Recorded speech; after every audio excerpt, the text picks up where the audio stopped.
We good? You're up, Trip. All right, guys. Trip again. Does anyone here know what storytelling marketing is?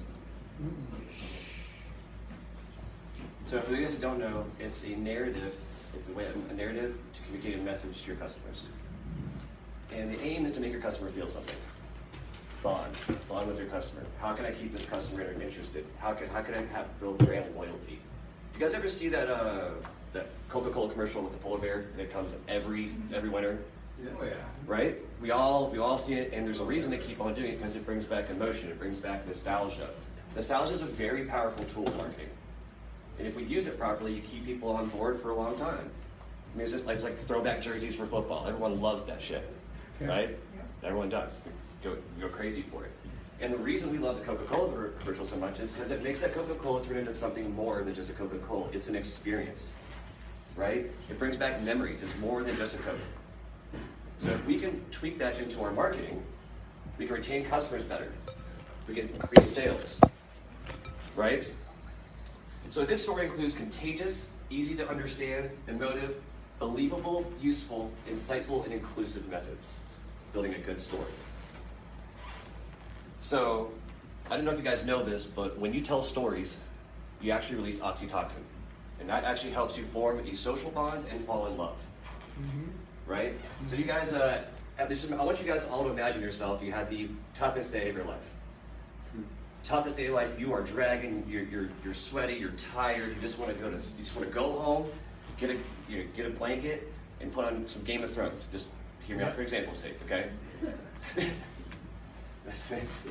But the reason we love that is because it releases oxytocin. It reminds us of a good time. It emotionally connects us to the story. Yeah, unbelievable. So what do marketers and business owners get from telling stories? A strong and happy bond with their customers, and storytelling are able to build that bond for them. In fact, 92% of customers want their ads to tell stories. 92%.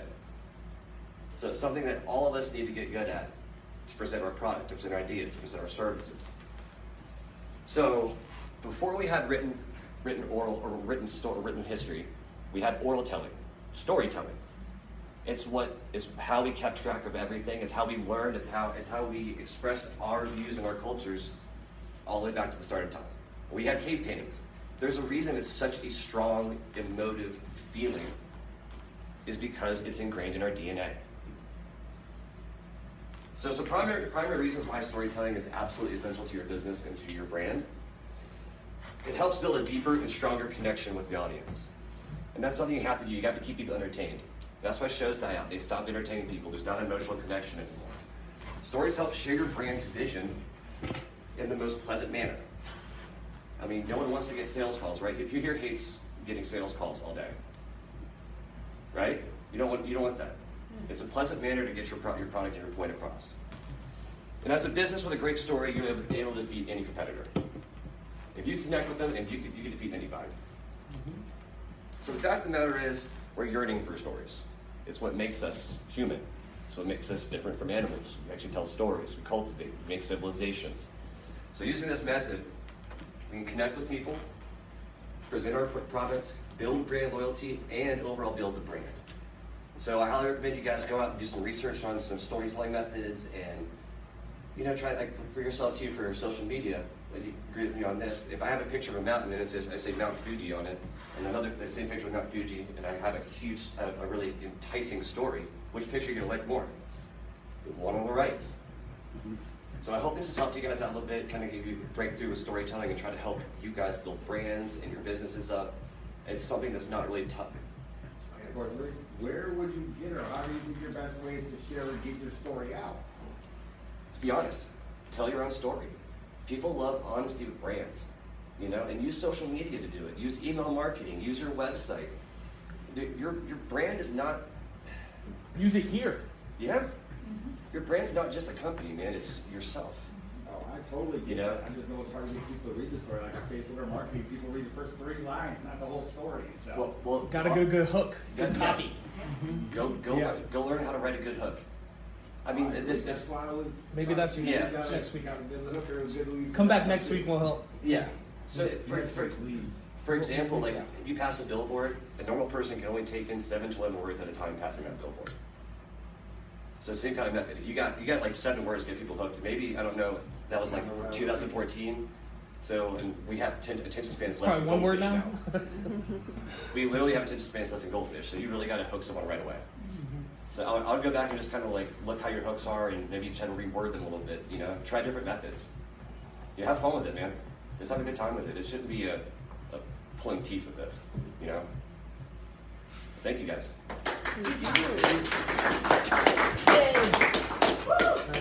Woo!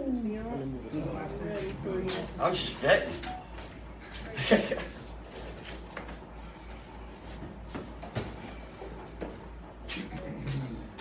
Alright guys, today, this may not be the most relevant, but I'm going to talk about one thing I really suck at, but it's really in the economy, the hiring crisis, right? Yeah. Hospitality, dying. Restaurants, dying. Restaurants, yeah. You can blame whatever you want, the economy, COVID, Biden, Trump, China, unemployment, Russian bots right in the corner over there. Just say, I'm listening. The fact is, I mean, if you guys are growing your business, you need to hire, right? And we're all facing this crisis. We're all trying to find employees everywhere that want to work, and whatever the answer is, it's not happening out. So if you know me at all, I'm not really one for excuses. So I am going to try to educate you guys today, tell you how to do a good hiring.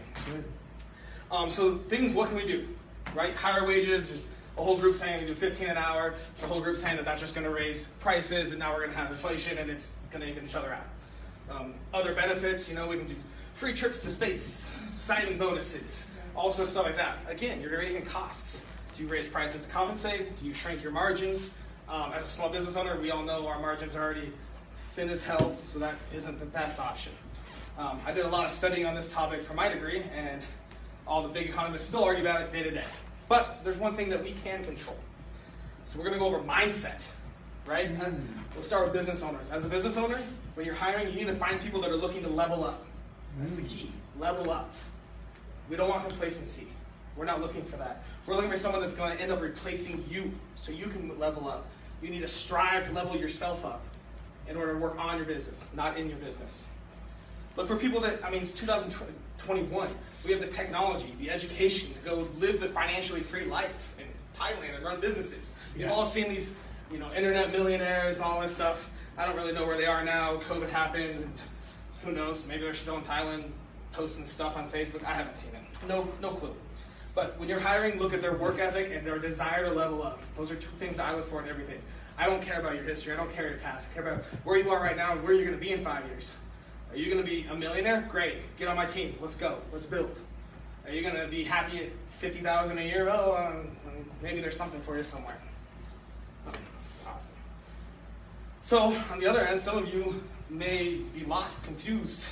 You know, COVID had you lost your job. Maybe you lost a business. Not quite sure what's happening. Maybe you're starting a new business. I know there's a few. We got some coffee. We got, you know, the new mobile mechanics over here starting new stuff. That's awesome. That's what you need to talk about. So you guys look like you already are leveling up, right? I don't know your history, but something happened and you're going from employee level 1, leveling up to your entrepreneur status, right? That's awesome. Hell yeah, congrats. Round of applause.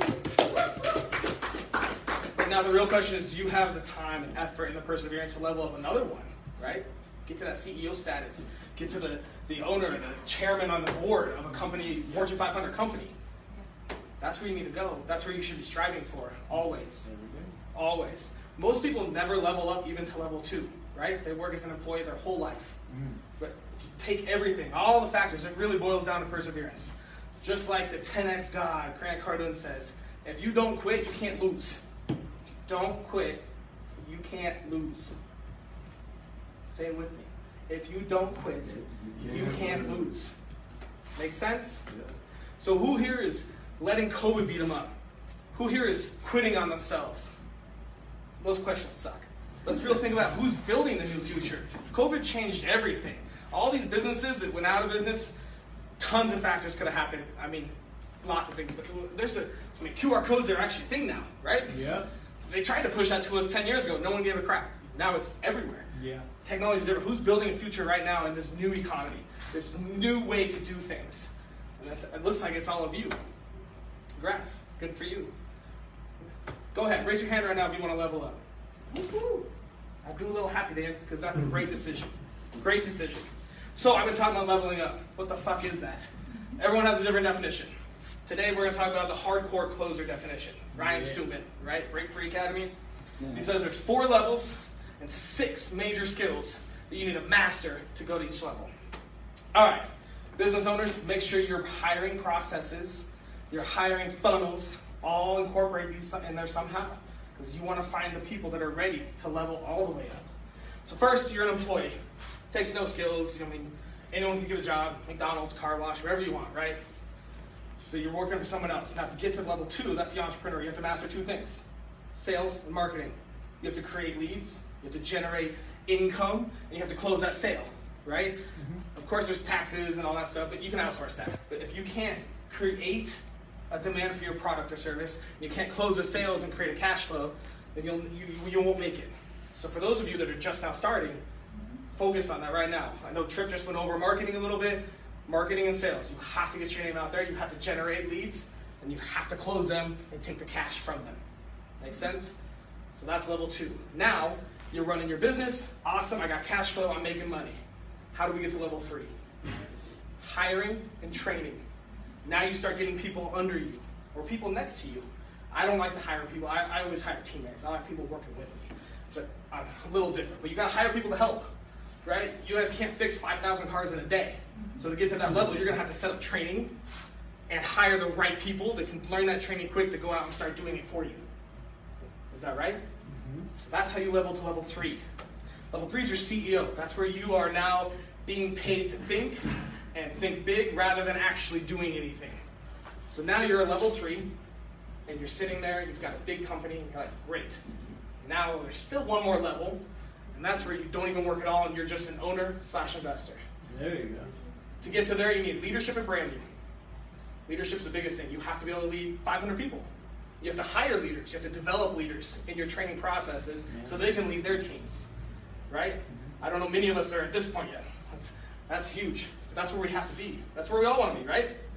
Agree? You want like 40 coffee shops all around the world. You guys want to have mechanics in Asia running around and fixing every Sprinter that Mercedes has ever made. So we've all watched this all happen, right? We've watched people, let's go Bezos, Gates, Starbucks quit their job, right? They level up, they get sales and marketing, they're in their garage and they're getting some cash flow. Okay, now they start hiring and training and getting bigger offices, and then they go up and now they're a CEO, and then they resign and they're just the chairman, and now they're just the richest people in the world, chilling, still doing things, still working on the company. Like, level 4 is not retirement. We're not gonna be retiring. I don't know about you, but retirement is just a fewer businesses, a little less work, right? So let's talk a little bit about leadership then. Let's focus on that aspect. Because you may not master it at level 1, but you definitely have to have it. Is that clear? It doesn't have to be mastered. You have to have it. Your team should all be leaders. You should only hire leaders or people that can be leaders. Right? It's not like one God king, like going forward. Everyone, come on, I'm the leader. Let's go. Everyone around you should be leaders together. You can lead up, you can lead down, you can lead around. Everyone can lead how they lead. Does that make sense? Yeah. A great leader creates other leaders. You elevate your team. So great example of this. Let's talk about Peyton Manning. We all know he was a great leader, right? He has MVPs, he won Super Bowls, all this fun stuff. Let's talk about his last season here with the Broncos. 2015, I believe. He's got plantar fasciitis. His arm shrunk 4 inches. He can barely throw. And what do? We won the fucking Super Bowl. He elevated that team. He didn't even play some games. He was hurt. He was, old. People were talking shit about him. Still, he went to that. He went every day to that training facility. Brought his whole team up. Von Miller stepped up and had 450 sacks and murdered 2 quarterbacks. We had I don't even know. That defense killed there. But Peyton Manning, everyone looks up to him. Yeah, Von's a leader too. Cool. The defense looks up to him. But when you get a name like Peyton in town, you better believe that everyone was looking at him to step up. Yeah. And he still did it. I mean, kind of. He lived up. Just kidding. All right, let's bring all this outside the business world, right? Because we're all here to be entrepreneurs. So we can meet here and talk with other entrepreneurs once a week, and okay, that's going to be great. But why not elevate everything else, right? Relationships, family, friends, all that kind of stuff. Oh man, this this was an eye-opener. How many people have heard, never hire friends and family? Never do business with friends and family? Yeah. Right? Fuck that shit. If you're out going to build a kingdom, build an empire, why would you not want your friends and family and the empire right next to yours? Say that again? Hire them in a smart way. Yes, I mean, obviously, if they're your family, you might have to do a little something. I've made that mistake before. But I mean, right now, I'm starting my new business with a friend here. John and I are friends first. I came across this like, hey, John, you know anything about coffee? No. You know anything about groceries? No. Me either. Let's start a grocery coffee shop. Here we are, doing a networking meeting in a soon-to-be coffee grocery store. Who knows? But I mean, I heard this probably 2 months ago down in Dallas. If the deal that comes to you is not good enough to send to your mom or dad, your grandma, your best friend, then why the fuck are you investing in it? If your business isn't going to be good, if you're not going to recommend to your father to go get a Sprinter repaired by you, then you have no business doing business. Does that make sense? Everything you do, you should think like, would I recommend this to my mom and dad? The answer is no. Then it's like, well, then why the hell are you doing it if it's not good enough to send to your family? Right? So if there's an investment, you don't like it, or you do like it, and your dad doesn't like it, then you should take some advice. Who knows? But I mean, for me, like, when I'm in my yacht, I want my parents with me. Well, I'm maybe like 2 yachts over. Like, I want to grow everywhere, bring everyone in. Like my friends, right? First example, brought John in. All right, let's build this up. Let's open 10 more locations. Let's go buy yachts together. Great. My other friend, he has a car dealership. Who the fuck do you think all my cars in my fleet come from? My buddy that owns a car dealership. A, he gives me a great deal. B, I want to hang out in Porsches with him and go race them. My other friend, he's starting a mezcal company. Who has the first order of his mezcal? My liquor store. Got a little spot just ready for Noche Pinata whenever he fucking delivers it or wants it. So, kind of what I'm saying is, I mean, we should be elevating everywhere, level up everywhere. And leveling up even just friendships, relationships, whatever. Like your spouse, your significant other. I mean, there's a lot of who wears the pants and who makes the most money, but everyone should be wanting to get better. That should just be bottom line, right? In every aspect of your life. A leader isn't necessarily I'm better than you. A leader is we can all be better together. Keep that in mind in your little life. Next question, what's your friend group like? Right? So your friends talking about the party, the event, all the pop culture. Who's famous now? Is Kim Kardashian still a thing? Kim Kardashian, whatever. He said, she said, who's fucking who? How much did you drink last night? What's the price of cocaine nowadays? Where's the cheapest gram or whatever? Stockers investing in this week. There you go. Or is your friend group talking about ROIs, investments? Hey, I got a new business. Come support me. Let me support you. Hey, let's go down to this networking event, right? So whoever you surround yourself with, it's going to coffee franchise. That's cool. Make a killing. He doesn't even have to show up at the office. There you go. I love my it. goal. Just saying. There you go. So the fact that you're here, that's a smart move. Good work. Give yourself a little round of applause. I love it. Meet everyone here. Everyone here is trying to level up, right? We're all doing it. Some of us are in level 1. We're still working with someone else trying to get something started. Some of us just started level 2. We're working on our marketing and sales. We're trying. Some of us are in level 3. We're like, oh man, we got to hire. I don't know if anyone here is level 4 yet, but we're all on our way, right? We're all on our way. So grow your kingdom, grow your empire, bring others in it, bring your family, bring your friends, bring others that want to level up so we can all do it together. Right? Mm-hmm. Make sense? Yeah. Any questions? My only one is, do you want to be in your giant house by yourself? Your comment. Yes. When you said about winners and losers, my son, he did football and wrestling. Uh-huh. And he would, I'm a mean mom, he would come home, I'm always one. I'm like, being a loser is not, almost winning is still a loser. I was a lot of guys, I'm serious, like you almost won. But he really irked it, like I really irked him, because he would try that I'm like, hey, next time try to win actually. It works really well, so almost winner. What's your motto? So yeah, so if you guys, my kind of conclusion, if you want to level up, let's do it. We're all here together. Let's work together. If you are just starting a side hustle, full-on business, we're here as a resource. We have our big-ass Facebook group. I will be here every Thursday. Don't forget, millionaires are made.